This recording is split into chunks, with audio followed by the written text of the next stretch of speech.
Dahil sa mabilis na pagresponde ng mga otoridad, agad na naaresto ang 8 sa 10 na nakatakas sa provincial jail sa ikinasang hot pursuit operation ng Ibaan PNP at Santo Tomas PNP sa Batangas City.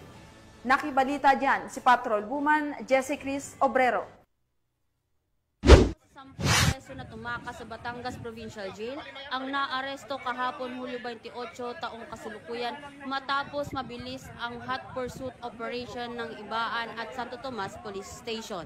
Bandang alas 9:30 ng umaga, naganap ang pagtakas ng 10 PDL mula sa Batangas Provincial Rehabilitation Center sa Barangay Malainin, Ibaan, Batangas.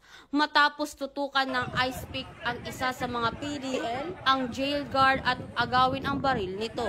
3 ang unang nahuli sa Barangay Kulayat, Ibaan, Batangas, sina alias Cesar, Zaid at Bob, na kasalukuyang nasa kustodiya ng Ibaan Municipal Police Station. Samantala, bandang 1:30 ng hapon, naharang naman sa Startol ang Alps bus na sinasakyan ng 5 pugante na sina alias Armando, Norman, Dennis, Michael at Lester.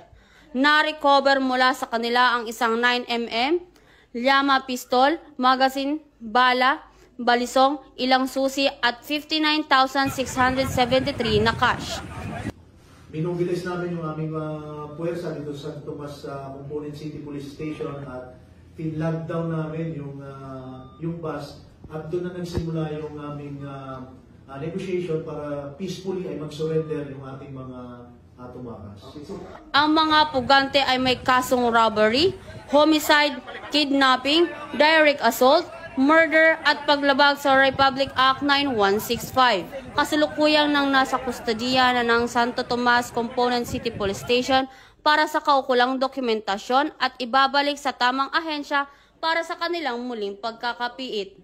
Dito sa Calabarzon, ako ang inyong Police News Network Correspondent, Patrol Woman Jessie Cris Obrero. Alagad na batas, tagataguyod ng balitang pulis.